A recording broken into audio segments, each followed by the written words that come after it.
Terk edip de gittin, bilmem nedendir. Sen bir paçavraya döndürdün beni. Namert olan elbet çekip gidendir. Yalanlarınla hep kandırdın beni.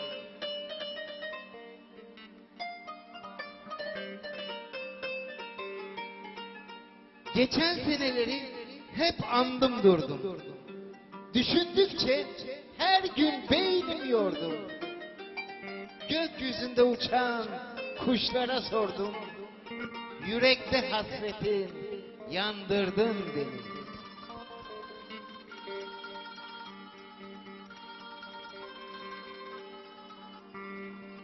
Bu muydu aşkımın sende bedeli?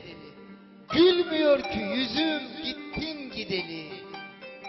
Bak aşkımdan oldum divane deli. Yaz bahar ayında dondurdun beni. Yaz bahar ayında dondurdun beni. Dondurdun beni.